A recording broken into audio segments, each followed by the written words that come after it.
Hey everybody, welcome back to Making the Game from Concept to Crowdfunding. I'm your host Reece, and in this podcast we talk about the process of making our first game Blood Throne, all the way from initial conception through crowdfunding, distribution, and more.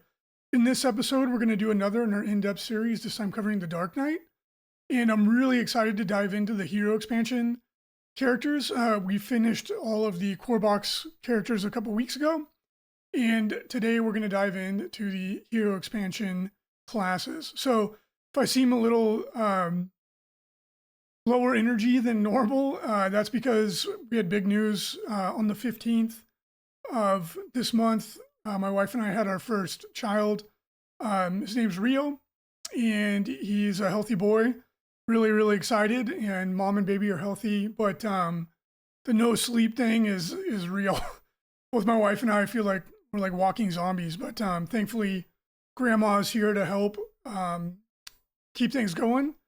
And so yeah, big news for us. We're super excited. And as for the current state of the project, we are like 99.5% done with everything, including the expansion. The Unicool team was at Spiel in Germany.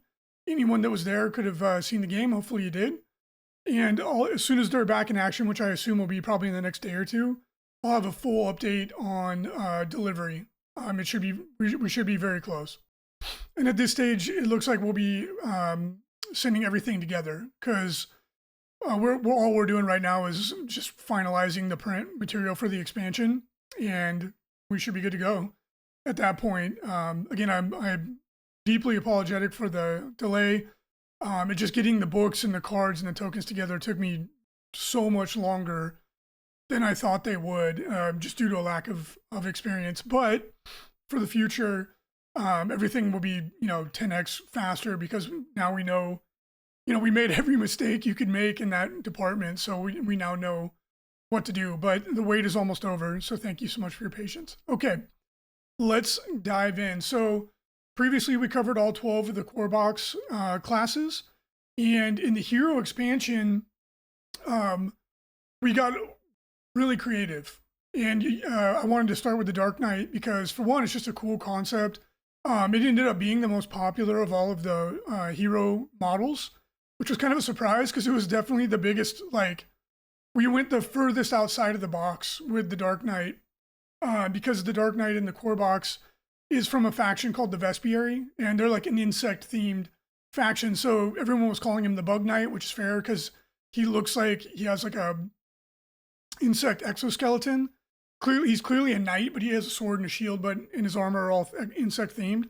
Just a really amazing model. The Creature Caster team did a fantastic job on that. So I was really excited to see how popular he was. Easily the most popular model based on backer feedback. So that made me really excited because that was one we were kind of like, well, we'll see how this goes because this is definitely the most out of pocket of all of the designs that we did. And he has all the heroes. There's a whole faction behind him. So eventually when we get to that, there'll be a whole faction of insect-themed heroes. So really excited to go into that. And with the core box characters, classes, I wanted it to be kind of familiar. Blood Throne is a complex game, so I wanted to make it easy to kind of get into the game and start playing. So outside of the Dread Mage, which was the most creative of the classes in the core box, they're all pretty familiar. You have your fighter, you have your priest, you have your rogue, and they all play the way you'd think that they would, which isn't any kind of a negative. It just makes it easier to get involved. In the hero expansion classes, we definitely unlocked our creativity, and as you'll see, there's some really fun mechanics that we decided to try out. And some of the classes in hero expansion are still very familiar. Like the paladin is basically exactly what you think it would be, but the Dark Knight is he feels pretty unique. The inspiration for the class came from playing Final Fantasy. It was like my favorite game as a kid. I haven't played a lot of the newer ones. 7 was kind of the last one that I played, which ages me quite a bit. But Final Fantasy 2, which is one of my favorite Final Fantasy 2 for Americans. In Japan, I think it was like 4 or something, 4 or 5. But that was one of my favorite games of all time. And the main character was a Dark Knight, and I thought he was one of the coolest characters. It's kind of a shame, in my opinion, he didn't get more. Wasn't as popular as I felt like he deserved to be. And that was kind of like where the idea came from for the class. So in Bloodthrone, obviously it's not a copy of Final Fantasy. That was just where the inspiration came from. The concept is he's a like an evil knight, but it's a knight that draws power from pain. So thematically, they're sort of like, I don't want to say the emo knights, but they're kind of like dark, not just in the sense that they're like evil knights. They're internal. They have a lot of internal struggle and pain, and that they channel that in the world of Bloodthrone, where magic is possible.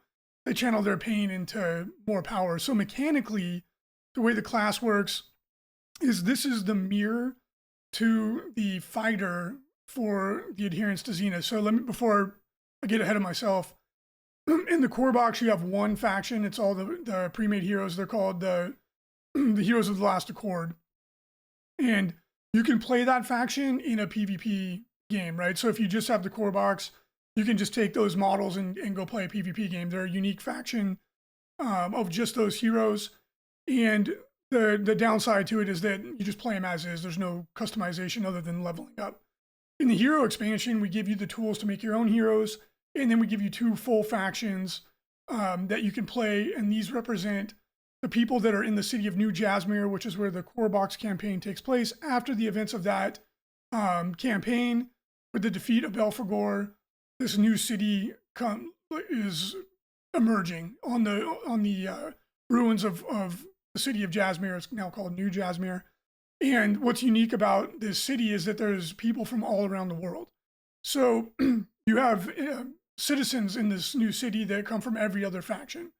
So it's kind of this like melting pot, and it's, for us, from a story point of view and from a mechanics point of view, it gives us a cool location in the world where we can launch all these different adventures because everyone's represented there. So in this city, there are 2 broad factions: the Adherence to Zenith and the Iconoclasts. The core box heroes, half of them are adherents, half of them are iconoclasts. What's unique about them is they work together. But in the aftermath of the Tower of Sacrifice campaign, they kind of go back to their own rivalry. So the hero expansion campaign takes place 5 years after the core box campaign. The city's gaining population very quickly. It was built by the refugee or the survivors of the Tower of Sacrifice campaign, and it's kind of taking on a life of its own. And what's unique about the city, not only is it a melting pot, it's sitting on the most valuable resource on the whole planet. They have a ton of Devithae that was stockpiled from Belphegor. And again, Devithae is the extracted life essence of sentient beings. So broadly speaking, the adherents to Zenith don't condone the use of Devithae. They want to gather it up to release it back into the cycle of life and death, of creation. And they believe that if they can release enough of it, there's a chance they can revive the overgods, specifically Zenith. The Iconoclasts are more pragmatic, and they feel that this is a valuable resource. And in a world that's as dark and desperate as Bloodthrone is, it's like, why not use it? It's already there. So these 2 factions are separated broadly along that ideological division.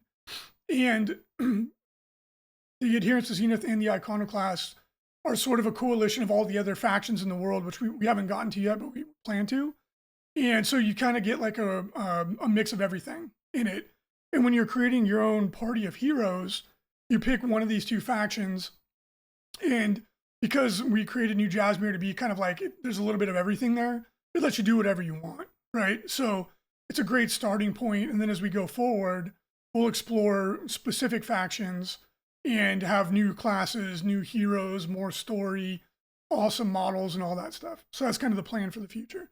So the hero expansion pits these two factions against each other in a PvP campaign, and they're split. It's half of the heroes from the core box on each team, and then 6 new heroes for each to round them out to 12 full heroes. Okay.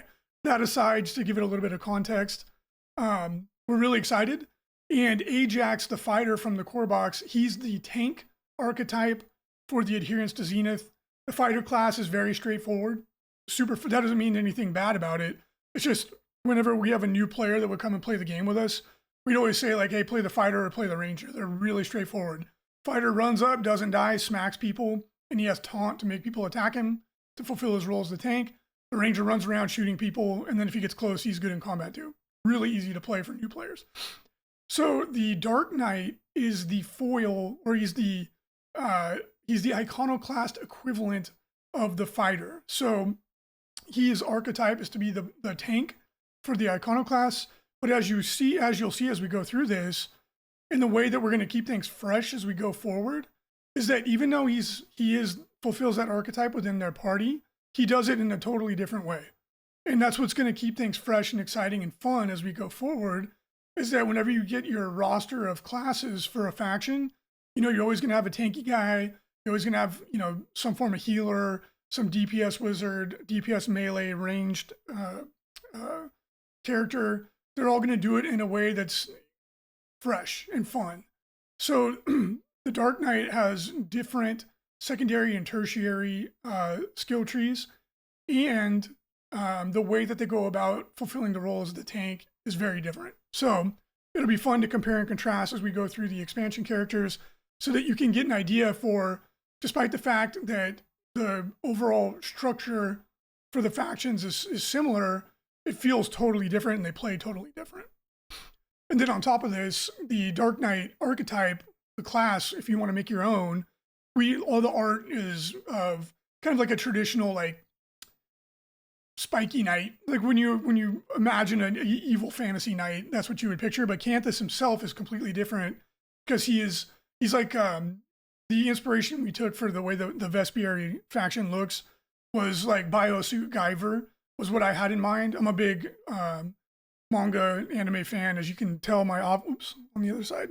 As my office is slowly coming together, you can tell I've got a ton of books in the back of all the things that I've drawn on for inspiration. So the Dark Knight itself is a very cool looking class, but the specific hero that we made is even more unique, which makes it really fun. So let's dive in and talk about what makes the Dark Knight tick from a mechanics point of view. So the core functionality of the Dark Knight is that they gain power as they take damage. So for a tank class, that's awesome, right? So like to compare and contrast, the fighter, their core ability is that they constantly heal. Every time they activate, they heal a little bit of HP. So that keeps them in the fight longer. Over the course of a game, it gives them way more HP. So the Dark Knight, as they take damage, they get what we call pain tokens, and I'll go into that in the rules section. And they use these pain tokens to fuel metaphysical abilities. So whereas the fighter is just like, imagine Leonidas from 300 or Mad Mardigan from Willow. He's like kind of a gritty, soldier type character that doesn't have any magical abilities. They're just tough and highly skilled. The Dark Knight is a knight that has magical abilities as well. So that's another thing that thematically makes him feel very differently when you're playing the game. So that's kind of like what makes the Dark Knight tick. Is there a tank that wants you to hit them? So as you hit them, they get more powerful. So it's really fun. So in regards to equipment restrictions, very similar to the fighter, the Dark Knight can take heavy armor. So in every faction, there will only be a couple of classes that can take heavy armor, and we did that for balance purposes and also theme, because it is really, really good. So, and quick refresher, the way armor works in Bloodthrone is whenever someone is making a damage dice pool, meaning they hit you, like let's say that a monster hits you with a sword. Let's say they have the sword is damage 4 and the power 2. So they have 6 damage dice that they put in their damage dice pool. For every point of damage reduction that you have or armor, you take one of those dice away. So it's really powerful. Heavy armor means you're going to be taking 3 dice away every single time. So in that example I just gave you, instead of them rolling 6 damage dice, they're rolling 3. And it can go down to a floor of 1. You'll always at least roll 1 damage dice if you successfully hit somebody. So this makes the Dark Knight have, if you choose to go with heavy armor, you don't have to, have a passive 3 die damage reduction. It's really good, right? right out the gates. Now, what makes the Dark Knight and the Fighter different? Both of them cannot take a ranged weapon, but the Fighter must take a shield. It's like a core part of the way that their rules and mechanics work. A lot of their special abilities require them to have a shield. So the Dark Knight doesn't have this restriction. So that doesn't seem, to those of you who obviously haven't played the game yet, that doesn't seem like a big deal, but it really is, because what it means is the Fighter will always have a shield and a one-handed weapon. So they don't have as much options. But shield's really, really good. It's the best piece of defensive equipment outside of armor in the game, really. Like, you could even make the argument that it's better than armor, because it increases your evasion, which is like armor class. It's how hard you are to hit, and it lets you actively reduce damage. So the Dark Knight doesn't have to take a shield. You can, and the pre-made hero Canthus does have a sword and shield because he's built to be a tank. You could instead choose to take a great weapon, like a two-handed weapon or dual wield. So the Dark Knight, again, it's like these little subtle things that make them play very differently. So if you want to build a Dark Knight that's more offensively oriented, you can, and the Fighter doesn't have that option. So a Dark Knight with a great sword or dual wielding can be a melee powerhouse while still having a ton of defensive abilities. So it's little things like that that make a really big difference in the way you build your hero. Okay, so let's dive into Power from Pain. This is the core. This is the class ability of the Dark Knight. Again, you always get your class ability. The card always goes in your hero deck. Your hero deck is all of the special things a hero can do. It's like items from the merchant, like a healing potion, magical items that you acquire as you play, your class skills, your heritage ability, which is like your racial ability, et cetera, et cetera. So you build this deck, and that's all the cool special stuff that your hero can do. So Power from Pain sounds dumb when you first read it. You're like, what is this? This ability doesn't do anything. But as we go through the way the other abilities that the Dark Knight gets, you'll see how strong it actually is. So whenever the Dark Knight takes damage as a result of an action, meaning you can't, like, if you have a DOT on you, every time it ticks, you don't get a pain token. Someone has to intentionally attack you and hurt you. You gain a pain token. The Dark Knight starts with 1 pain token and initially can have up to 2 pain tokens in their pool. And then you use these pain tokens to do other things. So this will make more sense as we go. So there's multiple ways to buff this ability. Very frequently, class abilities can be modified with feats. Feats are passive upgrades you get at odd levels. And there's quite a few of them that can modify the way Power from Pain works. So the first one, increase soul capacity. Your maximum pay tokens goes up by 1, so you could have 3. And then every time you activate as a free action, you can hurt yourself for 1 raw dice, which is between 1 and 3 damage, and you gain a pain token. Dark Hunger. Every time the Dark Knight knocks out an opposing or kills an opposing model, we use the term knockout because the heroes don't actually die, but monsters do. They gain 2 pain tokens, so it's really strong. You can take maximum soul capacity, which passively you get a pain token every time you activate, and then it increases your threshold, your maximum by 1, so you could be up to 4. And then finally, you could take Dark Skill, which is a feat that lets you burn a pain token and make a melee attack action as a simple action. And this will be important to cover now because the Dark Knight has lots of ways to use a simple action. So heroes in Blood Throne all have 2 standard actions, 1 simple action. Standard actions are basically the vast majority of things in the game: move, attack, cast a spell, open a chest, etc.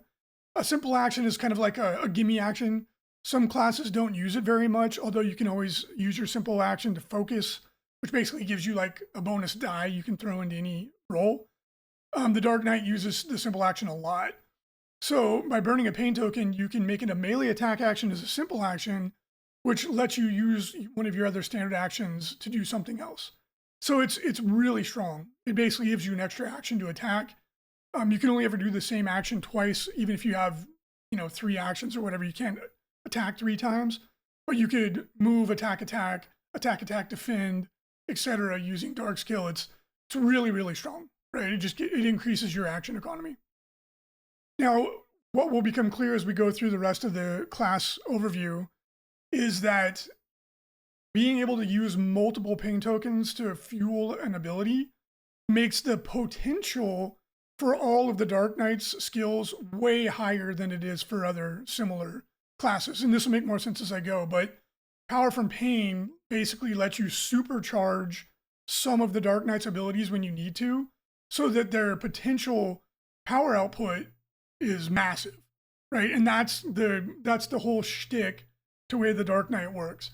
He wants to get hit, bank the pain tokens, and then burn them all, either spread them around or burn them all to supercharge one of his abilities. It's really good. Okay, so primary skill tree for the Dark Knight is tanking or taking damage, holding the line for the rest of your heroes. And they have a number of really useful skills. First of which is Relentless Advance. It's available at level 1. So it does two things. First of all, if the Dark Knight is hobbled, you just take it off, right? So the ability to remove a debuff, just good on its own. And then it is a compound move and defend action. So the Dark Knight can remove hobbled, move, and then defend. And what defend does is it first of all means you don't have a back arc. So you can't be hit in the back, which is amazing. It's huge, especially for a tank character. It's really, really good. And it increases your evasion, fortitude, and will by 2. Those are all the target defenses. So any ability that targets you is going to go against one of those. And it's the difference between your defense and their offensive modifiers, how many modifier dice that you roll. So getting a +2 bonus to all those is a big, big boost. And this is just one of those class skills you're going to be using all the time. It's like if you're going to move, you might as well use this, right? Like move and increase my defense massively. Just a great, it's a great skill, and the fighter has a very similar skill. It's for a tank. This is one of those things that makes them do their job extremely well. At level 4, the Dark Knight can take Infernal Armor. So it's a reactive action, which is really, really strong. It means it happens in another model's activation. So it's like a free action. And after you are hit by an action that does damage, you may choose to use this ability. And you have to use at least 1 pain token, but for every pain token that you use, you increase your armor by 1. So the reason this is crazy is, typically speaking, normally a hero can only ever increase their armor by +1 by anything, right? Like it's really rare that you can get +2 from 2 different abilities. The Dark Knight could potentially give himself +4 armor if you had all the upgrades and you had 4 pain tokens and use all of them. So it's wild. And what it does is it lets you, on demand, increase your damage reduction so that a really powerful attack could go down to 1 damage die. So it's really, really strong, and it's basically a passive ability. Like you do it when you need it, and you don't have to burn any of your actions. Just keep a pain token in your pocket or more, and you get a big hit from somebody like a paladin, who's the hardest hitting hero for the adherents. And he has a great weapon, so he's throwing all of his dice into one attack. You could just pump up your armor and go from potentially getting knocked out to taking almost no damage. The ultimate ability for the Dark Knight, as all ultimate abilities are, is a doozy. So at level 10, if you get to level 10, which is not, like, most of your heroes typically don't get to level 10 in the campaign. We did that on purpose. So when you do have a couple outstanding heroes that are just kicking butt, you really get rewarded for it. So the ultimate ability automatically goes in your deck. It doesn't take up one of your class skill choices. For the Dark, so to compare and contrast, the fighter at level 10 becomes invincible for a turn, right? It's amazing.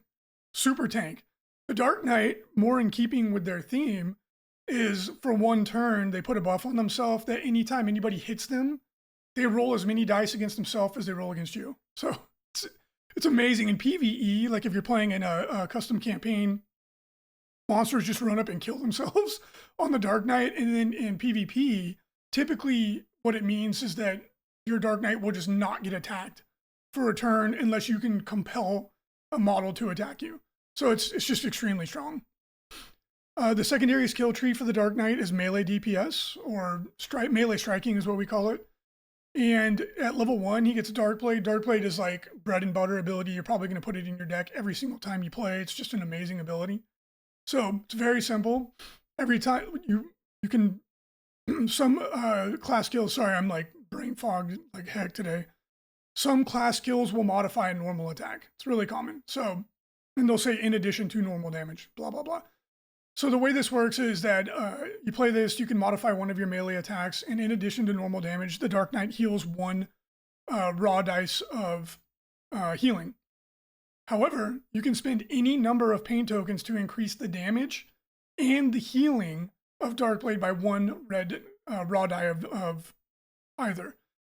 So this is just like a crazy good ability. Like, you burn one pain token, you're doing normal damage plus one red die. And again, red dice do more damage, bypass armor, and typically can't be blocked or parried. And then you're healing two red dice. So this is just like one of those amazing abilities that you're going to be using all the time. As you're fighting, you're healing yourself. So like the concept is that the Dark Knight is like sucking the life out of people as they're attacking them. It's just really good.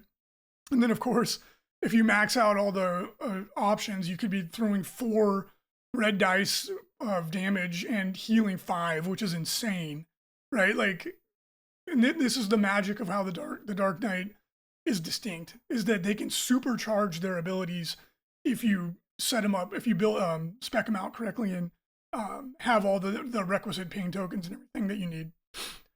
At level 2, the Dark Knight gains the ability Inflict Agony. So this is one in a series of shout actions that the Dark Knight can do. So a shout action is mechanically, it's almost identical to a casting action.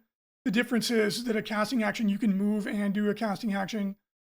Shouts do not work that way. And thematically, they're like an invocation, right? So we wanted to make it distinct from a wizard, but we still wanted a lot of these classes to have like metaphysical, like magic-like abilities, but to have them function mechanically different to make them feel different. So the Dark Knight is basically like calling on the power of their pain to essentially cast a spell. Although again, mechanically it doesn't work that way. So the difference is a casting action, you can move and do it. Shout actions are almost always simple actions. So again, the Dark Knight can do this and still fight and defend and do all the other stuff they're normally doing. It's just like icing on the cake, but the balancing mechanic is that you can only do one simple action. So the Dark Knight has a ton of options for how to use the simple action, but they're all really good. And he's still doing his normal thing of punching and defending and moving and all this other sort of fun stuff. The Barbarian also uses the simple action quite a bit. So the way it works, you use one pain token, you target one opposing model, they take 2 raw dice of damage, and it's a short range ability. And the two raw dice of damage is great, but the real kicker is that it gives them the dazzled status effect. Dazzled halves their evasion. So this is huge, right? So if you end up fighting someone like the Bard, Song of the Phoenix, who has ridiculously high evasion, he's incredibly hard to hit. So a character like the Dark Knight, who's just whiffing on an evasion tank, is what we, the meta gaming term that we use for it, can be really frustrating and really difficult to deal with. So you use this ability, and then their evasion goes down from like 10 or whatever insane number it is down to 5, which, while it's still not a gimme, it's like infinitely easier to hit them. So this is a really, really good ability to have in your back pocket if you find yourself getting stuck on enemy models that are just really hard to hit. At level 6, the Dark Knight can take Pain Storm, which again, this is a shout action. It's like one of their magical abilities. So it's a simple action. And what this does is the Dark Knight can spend 1 or more pain tokens. And for every pain token they spend, they deal 1 raw damage to any affected opposing model. And this is a reach range aura around the Dark Knight that does not require line of sight, so it can hit models behind them or invisible models. So tank classes typically will get stuck in, and especially in PvE games, they'll be like swarmed by monsters. So this ability, even though it's kind of a short aura, can be really, really powerful. Like you throw 2 pain tokens into it, you can do 2 raw damage to potentially a ton of models all around you. And again, it's a simple action, right? So you could do this and then hit twice. So it's really good. It lets the Dark Knight, amp up the amount of damage that they could potentially do without losing any of their action economy. And of course, if you had 4 pain tokens, you could do 4 red dice to everyone around you, which is insane. That's like wizard level power. At level 8, the Dark Knight gets a once per game. This is like their super attack. And what it does is it's a single attack. And if you hit, you replace all damage dice with raw dice. So obviously there's a reason why this is once per game, is that any ability like this, which a number of classes do have an ability like this, it's like their ultimate hit. If it goes off, oftentimes you'll just kill whatever you hit in one hit. So it's really, really strong. And obviously in a PvP game, your opponent's going to try and stop you from using this because this is like a one-shot, one-kill ability in many situations. Some models have enough HP where it doesn't do that, but this is like their big super hit. Really fun, doesn't require a lot of explanation. The tertiary skill tree of the Dark Knight is crowd control. It's really similar to the fighter, but whereas the fighter has an aura ability, taunt, he's just insulting everybody, talking trash about their mom, and he compels other models to come up and attack him in melee. The Dark Knight's ability is very different. It's called Get Over Here, not at all inspired by Mortal Kombat. And what it is, it's a short range shout action. Again, the Dark Knight has tons of options here, so it'll come down to which one you like the best. But he teleports a model into engagement range with himself. So it's really, really good. It uses one pain token, and you just reach out, snag an enemy model, and pull them into melee with you. So whereas the fighter, it's kind of passive. The models come up, whack you. The Dark Knight actually chooses a model. He's like, get over here. You're going to be fighting me. But what makes it even better is there is a feat option to increase the range of this to medium range. So short range is 4 squares, roughly. Obviously, with diagonal, it's a little bit different, but medium range is 8.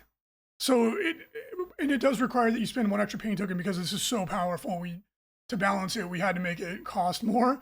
But when you pull this off, especially in PvP, your opponent's going to be like, oh, snap.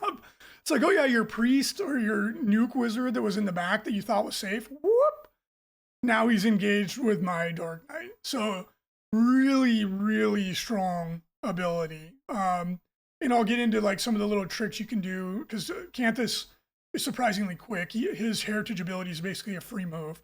So you can pull some like tricks off, with moves that they didn't see come in, and then, get in range to suck someone. Really, really good. Okay, so that's the class skills. For the feats, the Dark Knight has 2 skill trees, just like all classes do. And then again, each class feat is a passive buff, the permanent choices, and their class feats are even level. General feats are odd level, and they're available to everybody.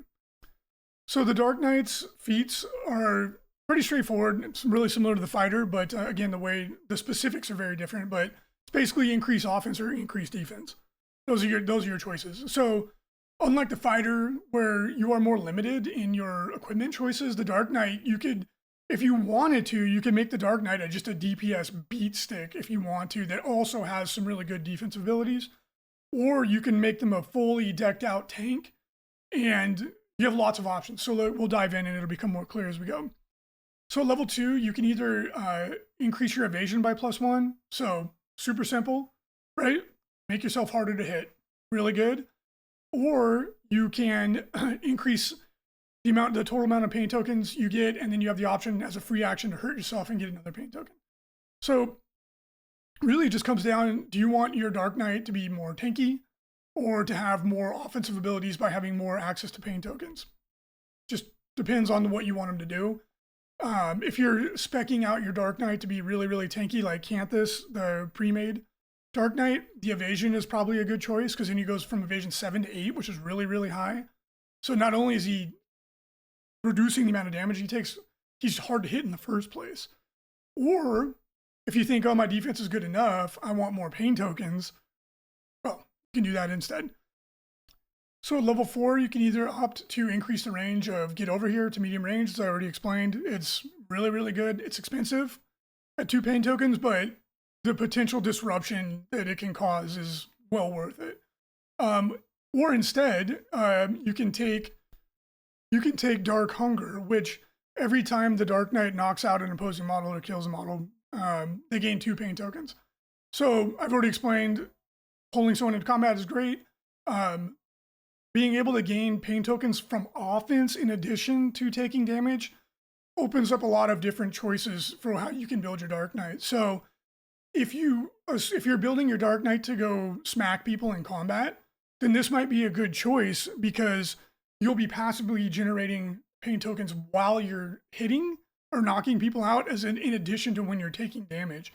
So it really just comes down to, like, do you want your Dark Knight to be a tar pit, pulling people into combat with him, getting stuck on him, or do you want him to be more offensively oriented and gaining pain tokens as they're just smacking people? So it opens up a lot of different ways to play. Both good choices. At level 6, you can take Dark Defense, which lets you add a block die or a parry die into your dice pool every time you do one of those actions per pain token spent. This is, again, really good for a defensively oriented Dark Knight, specifically one that has a shield or dual wielding, because you could parry with one weapon and still attack with the other.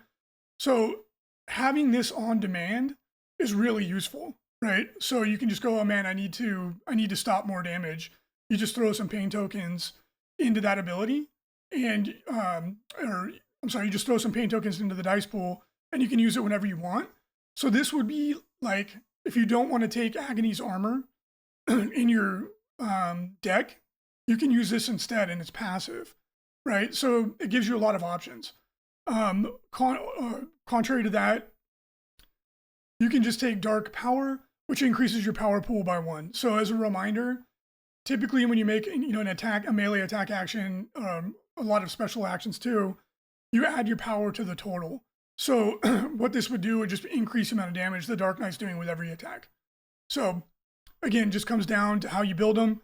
In this instance, it's going to be a little bit more straightforward. Like if you have a dual or a great weapon wielding Dark Knight, you're going to take increased power because you can't even really use the other ability. And if you have a Dark Knight with a shield, oftentimes you're probably going to pick to increase your defense. So just depends on how you build them, but they're both very good options. At level 8, you can take maximum soul capacity, which again, you passively gain a soul token or a pain token every time you activate, and you increase your total by 1. I'm sorry, I'm like really tired. You increase your cap by 1, or you can take Dark Skill, which I explained. It lets you make a melee attack action as a simple action by burning a pain token. So really good, and just depends on how you want to build your Dark Knight. Okay, so let's talk about playing the pre-made hero Canthus in the box. So the Bug Knight, as he was so-called, really cool. I'll give a little bit of lore on the background. So the Vespiary is the faction that he comes from, which, again, it's mentioned in the hero expansion that we have a 4-page spread for every faction in the game. So you get an idea of what's coming. And this is a really cool, and like I said, it's the most unique faction that we came up with. But they're insect themed, and in the lore of the game, the Vespar, which are the actual like species of the Vespiary, they're like small, kind of fragile, like insect humanoids. And most of the rest of the world of Chael had never seen them or even heard of them. They lived in the Great Forest, which is where the forest folk live, and they were just kind of doing their own thing, peacefully existing.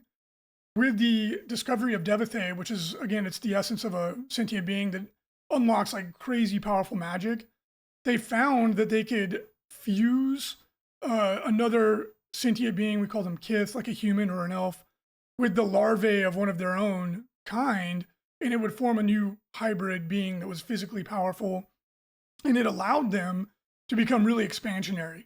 So all of a sudden, even though they're physically weak themselves, they could recruit other people, and all of a sudden they have this really powerful army. Now, the cool thing about it, it's not like the Borg or something where they force you to do it. Only a willing participant can undergo the bonding process. So you might be like, who would want to become a bug person?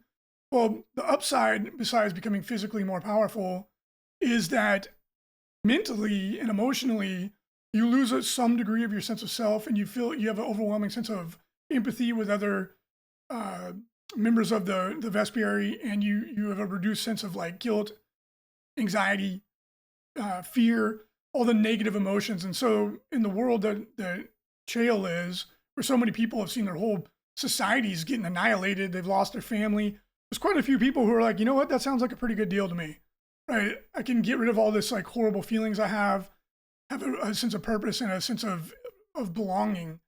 So they basically send out like preachers, so to speak, that proselytize the message of Adania. That's their deva or their god, and they're growing really rapidly. So whereas a lot of the other factions are diminishing or they're barely hanging on, the Vespri are flourishing in this new world, and that's why they want Devathe, because it's without that everything they have would fall apart. So Canthus was one of these people that had a horrible past, and he was just desperate to start fresh. So he underwent the process, and as a Dark Knight, he can use all that pain to make himself more powerful. And when he's not, in combat, he's preaching the good word of becoming a bug man. So he's a really interesting character. We had a lot of fun writing him. So mechanically, Canthus's stats are geared towards defense. He's built to be very tanky. Now, that doesn't mean that he's hurting in the offensive category. He's accuracy 3, which is not bad. It's not amazing, but it's good. 3 is like consistent. He's power 2, which is solid. He's throwing an extra 2 dice every time he hits you, compared to Ajax, who's power 4. He's maxed. So Ajax is like hitting really hard. The thing with the Dark Knight that you'll see is that when you make one, you want to spread your stats out more because they need to use metaphysics and they're trying to do a lot more stuff. Whereas the fighter is very focused. It's like, don't die and punch. The Dark Knight's doing more stuff, so you tend to spread their stats out a little bit more. So to mitigate that, Canthus has a level 1 general feat called Gifted, which gives you an extra stat boost point. So whereas most heroes will have 8, he has 9. It helps him to like spread his stats out and do more of what he's trying to do. And the only downside really for Canthus is that he only has 2 class skill choices to begin, which is low. You'll want to give him abilities like magical items or feat upgrades or things like this to give him more choices as you go through the game. But the trade-off is that he has really good defense. So he's evasion 7, which is very, very high. That's hard to hit. People are going to miss him a lot. He also has fortitude 5 and will of 3. Those are the defenses you use against special actions, like spells and things of this nature, which are both very solid. Again, compare him to Ajax, who's only has a will of 1. So he's really vulnerable to, mental or spiritual attacks. Canthus is has better defense across the board. But where he really shines is that he has Constitution 3. So that means every time he levels up, he starts with 21 HP, and every time he levels up, he's getting 4, which is crazy, right? So by the time you get up to towards the end of the game, he has so many hit points that it's like really, really difficult to actually knock him out. And at level 5, every hero gets a stat boost point. You could bump his Constitution up to a maximum of 4. So then he's getting plus 5 HP per level, and that does work retroactively. So he could have 41 HP without any other, bonuses. Like there's magic items that increase your total HP. And speaking of which, a really good a category of magic item that would work really, really well on a character like Canthus is anything that passively heals you. So like the Ring of Healing, it's a low level magic item that you can find. And every time you activate, it heals you 1 red dice worth of healing. So you can make him just be this HP tank that's hard to hit, hard to hurt, has 1 million HP, and is passively healing himself. So again, he's built to be very, very tanky. As mentioned, he's an Aceculin. Aceculin is the name for hybrid Vespri. There was someone that were born as a different heritage. They undergo the bonding process and they become an Aceculin. So he's like a insect warrior. Their heritage ability, and again, heritage abilities are all once per game, and they're kind of like add some spice into what makes an elf different from a dwarf, besides their stat modifications. They have Vespri Flight, so as you can see, Canthus has wings, and this allows him once per game as a simple action to make a move action that ignores intervening models and in terrain, although it can still trigger attacks of opportunity. So if he's leaving engagement, someone could still hit him, but this is really, really strong. Whenever you make a Aceculin hero, once per game, you can just get an extra move. Again, it's competing for the simple action, which the Dark Knight is using a lot of, but it makes him surprisingly mobile. You can jump over a wall, all kinds of fun stuff. So really, really good ability. And if you wanted to make a hero that was in a second lane in another, class, it's just a cool ability to give you some extra movement. So the role he plays in the Iconoclast party is obviously he's the tank. You want to get him into combat as quickly as possible. You want to be at the forefront. Your other heroes are going to be behind him. He's going to hold the line. He's going to try and pull people into combat with him that don't want to be in combat with him and get over here. You want to use your abilities for the increased mobility. And then once he's in combat, he's healing himself with Darkblade. He's debuffing people. He's really good. And the cool thing about the Dark Knight is they're really self-sufficient. Since he can heal himself as he's attacking people, he doesn't really need a whole lot of support. You put a good defensive buff on him, like the Shaman can put Beast Hide on him to give him barrier, or what's even better is like Gazelle's Stride, which increases his movement. That's one of the best ones you can give him. So put a good buff, a good blessing on him, and again, blessings last all game, and then just kind of let him do his thing. He pairs up really well with really fast martial heroes like Dalnin the Rogue, who we've covered, or Dextrioth the Warlock. The Warlock is super duper fun, and we'll get to that one. But they're both really, really fast. They're fragile, but they're fast and they hit very hard. So he pairs really well with one of those choices. And then, of course, anyone that needs to keep the enemy off of them, he's great, right? They stand behind him, and one of your faster heroes like the Rogue or the Warlock can fly up a flank and just wreak havoc while Canthus holds the line. So really, really good hero. Super fun, a lot of depth. And when you're playing against him, it can be a little bit tricky because he wants you to hit him and you don't want to hit him, but you have to because you have to deal with him. One of the best things to do when you're playing against him is to just try to contain him, right?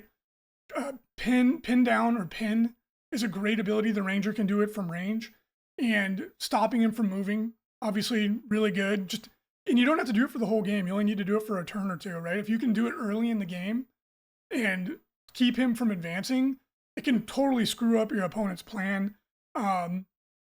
Abilities that can have HP, like the Bard, for example, has a once per game ability where you can cut your HP in half. For someone like Canthus, who could potentially have a bajillion HP, we made these abilities specifically to deal with characters like this.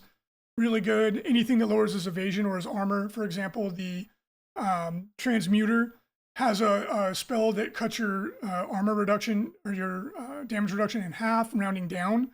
So he would go from armor 3 to armor 1, makes him way easier to deal with. And then the Arcane Trickster, who we will get to, it's the crowd control character for the Adherence to Zenith, has a spell Charm that can make him turn around and go attack one of his buddies. So obviously it's one of the best things to deal with a character like this. So we'll get to those as we go, but often just fighting him head on doesn't work that well unless you can absolutely overwhelm him, like debuff him, like lower his armor or lower his evasion, and then go in with like your Paladin, who's the hardest hitting character for the Adherence, and then see if you can just knock him out in one turn. Because if you don't, and he can heal himself up, you're going to be stuck on him for the rest of the game. So tough nut to crack, but that's the way the tank characters are supposed to be. Ajax is the same, presents the exact same problem on the other side. So anyway, I'm sorry again if I'm a little scattered.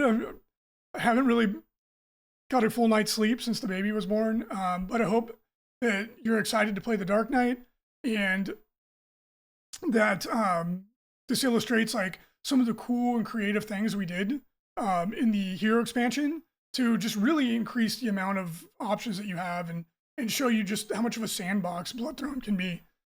So next week, we're going to cover the Paladin. And again, he's the melee powerhouse for the Adherence. He's kind of like the Barbarian equivalent. Although, as you'll see, even though they both specialize in doing tons of damage in melee, they go about it in a very different way, and their secondary abilities are very different. So get excited for that.